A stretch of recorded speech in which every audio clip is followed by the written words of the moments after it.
आज के case studies के इस लेक्चर में बात करेंगे सुप्रीम कोर्ट के उस जजमेंट की जिसमें यह स्पष्ट कर दिया सुप्रीम कोर्ट ने कि या तो आपको साथ रहना पड़ेगा या फिर आपको डाइवोर्स देना पड़ेगा। आपकी मनमानी बिल्कुल नहीं चलेगी कि ना मैं साथ रहूंगी ना ही मैं डिवोर्स दूंगी, ऐसा बिल्कुल नहीं होगा। और तो और यहां पर यह भी सुप्रीम कोर्ट ने कह दिया कि अगर परिस्थितियां ऐसी पाई जाती हैं तो इन परिस्थितियों के अंतर्गत ऐसे में पति को डिवोर्स तो मिल ही जाएगा, साथ में पत्नी को एलुमनी, मेंटेनेंस और साथ में केस लड़ने का खर्चा भी नहीं दिया जाएगा और साथ में कंपल्सेशन भी नहीं मिलेगा। तो चलिए आज के केस स्टडीज के इस लेक्चर में बात करेंगे सुप्रीम कोर्ट के उस जजमेंट की जिसमें स्पष्ट कहा गया है कि अब आपको इंतजार करने की आवश्यकता नहीं है, भ्रमित होने की आवश्यकता नहीं है। अगर आपके पास में पर्याप्त ग्राउंड है, सबूत है, तो इन परिस्थितियों में आप सीधे कोर्ट आइए और सीधा डाइवोर्स की डिक्री लेके चाहिए। और ऐसी परिस्थिति में चाहे पति हो चाहे पत्नी हो, कोई भी कोर्ट आ सकता है और डिवोर्स ले सकता है। लेकिन यहां पर पत्नी के बारे में एक विशेष बात और कह दी कोर्ट ने कि अगर ऐसी परिस्थितियां पाई गई तो ऐसी पत्नी को केस लड़ने का खर्चा नहीं देंगे, ऐसी पत्नी को कॉम्पल्सेशन नहीं देंगे, ऐसी पत्नी को मेंटेनेंस नहीं देंगे और ऐसी पत्नी को एलोमनी भी नहीं मिलेगी। यह भी सुप्रीम कोर्ट ने स्पष्ट कर दिया। जय जिनेंद्र, मैं मुकेश जैन। अगर आप मुझसे बात करना चाहते हैं तो आप सीधे अपॉइंटमेंट लेकर फोन पर बात कर सकते हैं। अपॉइंटमेंट के लिए या इस तरह जजमेंट्स के पैकेज के लिए जिसमें आपको 150 से अधिक जजमेंट्स मिलेंगे या अन्य किसी जानकारी के लिए दिए गए नंबर पर आप हमें एक छोटा सा मैसेज लिखिए, इसका बाद हम आपसे संपर्क करेंगे। वीडियो को लाइक और शेयर कर दीजिए। चलिए शुरुआत करते हैं। नंबर 1, पहली बात सुप्रीम कोर्ट ने यह स्पष्ट कर दी कि अगर पत्नी एडल्ट्री में है तो बस पति को यहां पर साबित करना पड़ेगा। अगर पत्नी एडल्ट्री में है, पति साबित कर देता है। एडल्ट्री से मतलब यह है कि अगर वो किसी के साथ फोन पर बात कर रही है तो ये मेंटल क्रूरल्टी में आएगा, एडल्ट्री में नहीं आएगा। वो किसी के अफेयर में है, उसके गले मिलती है, फिजिकल रिलेशन बनाती है तो ये एडल्ट्री में आ जाएगा। अगर वो लिविंग में रह रही तो पूरी तरह से एडल्ट्री में आ गया।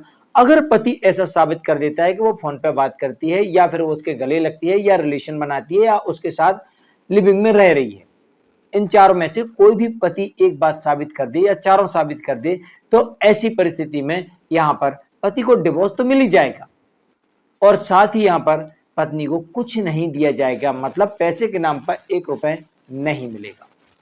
दूसरी स्थिति यह भी सुप्रीम कोर्ट ने स्पष्ट कर दी कि पत्नी अगर रीमैरिज कर चुकी है तो फिर पत्नी को कुछ नहीं दिया जाएगा और पति को यहां पर डिवोर्स दे दिया जाएगा। तीसरी बात सुप्रीम कोर्ट ने यह भी स्पष्ट कर दिया कि अगर पत्नी साथ रहने से इनकार कर रही है या रहना नहीं है, ऐसा नाटक कर रही है कि उसे रहना है और पति के ऊपर तमाम ब्लेम कर रही है, तमाम एलिगेशंस लगा रही है, तो इन परिस्थितियों में भी ऐसी पत्नी से आपको डिवोर्स मिल जाएगा और पत्नी को कुछ नहीं मिलेगा। चौथी परिस्थिति यह भी सुप्रीम कोर्ट ने स्पष्ट कर दी कि पत्नी षड्यंत्रकारी है, षड्यंत्र रच रही है आपको बर्बाद करने के, आपकी नौकरी खाने के, आपको आपकी संपत्ति हड़पने की, आपकी हत्या करने का। अगर ऐसा षड्यंत्र रची है पत्नी, अल्लाह कुल मिला के आपको नुकसान पहुंचाना चाह रही, चाहे मानसिक तौर से, चाहे आर्थिक तौर से, चाहे शारीरिक तौर से, अगर ऐसा पति कोर्ट में साबित कर देता है तो ऐसी पत्नी को नो मेंटेनेंस, नो एलोमनी और साथ में केस लड़ने का खर्चा भी नहीं देंगे और साथ में कॉम्पल्सेशन भी नहीं मिलेगा और पति को यहां पर डिवोर्स मिल जाएगा। पांचवी कंडीशन सुप्रीम कोर्ट ने यह भी स्पष्ट कर दी है कि अगर पति कोर्ट में यह साबित कर दे कि पत्नी लड़ाई झगड़ा करने की आदतन आदी है, जब से शादी होकर आई है तब से मेरे घर में अशांति फैला के रखी है, बात बात पर नुक्स निकालना, लड़ाई करना, मतलब कुछ भी हो लड़ना है आपसे, मतलब लड़ना है, आप अच्छा बोलो या बुरा बोलो, आपसे लड़ना है तो लड़ना है, तो लड़ाई करने की आदतन आदी है, तो इन परिस्थितियों में भी आपको यहां पर डिवोर्स की डिक्री मिल जाएगी। नंबर 6, पत्नी ने घर में अशांति फैला के रखा हुआ है। अशांति कई तरीके से होती है, घर का पैसा किसी को दे देना, घर के जेवर गायब कर देना, घर वालों को मारपीट करना, घर में झगड़ा करना, घर में नहीं आना, किसी के साथ कहीं चले जाना, रातों रात गायब रहना, नहीं आना, तुम कौन होते पूछने वाले, तो मन में अशांति है। जहाँ वर्क कर जहाँ जिस स्थान पे आप वर्क करने के लिए जाते हो, जॉब के लिए जाते हो, वर्क प्लेस पे जाके वहाँ पे हंगामा करती है, तो आपके मन में अशांति है। यानी किसी भी प्रकार की अगर आपके मन में अशांति, आपके घर में अशांति फैलाती है, बस आपको कोर्ट में साबित करना होगा, तब भी कोर्ट ऐसा आदेश दे सकती है कि ऐसी पत्नी को नो मेंटेनेंस, नो एलिमनी और साथ में नो कंपल्सेशन और पति को डिवोर्स की डिक्री। नंबर 7, ऐसी पत्नी जिसकी वजह से उसके साथ रहना संभव नहीं है। 7वां, अब ऐसी पत्नी मतलब कि या तो पत्नी अत्याचार कर रही है, या उत्पीड़न कर रही है, या षड्यंत्रकारी है, या कोई ऐसी बीमारी है जिसकी वजह से आप उसके साथ नहीं रह सकते। ऐसी कुछ बीमारियां हैं जिनकी वजह से हम शारीरिक संबंध नहीं बना पाते, उन परिस्थितियों में डिवोर्स मिल जाती है। जिसकी वजह से हम साथ में नहीं रह सकते, शरीर से दुर्गंध आती है उन परिस्थितियों में, और भी कुछ अन्य बीमारियां होती जिसकी वजह से साथ रहना संभव नहीं होता। तो इन परिस्थितियों में भी यहाँ पर डिवोर्स मिल जाती है और इसमें कोर्ट परिस्थितियों के हिसाब से मेंटेनेंस और एलिमनी तय करती है। नंबर 8, पत्नी लगातार शारीरिक संबंध बनाने को मना कर रही है।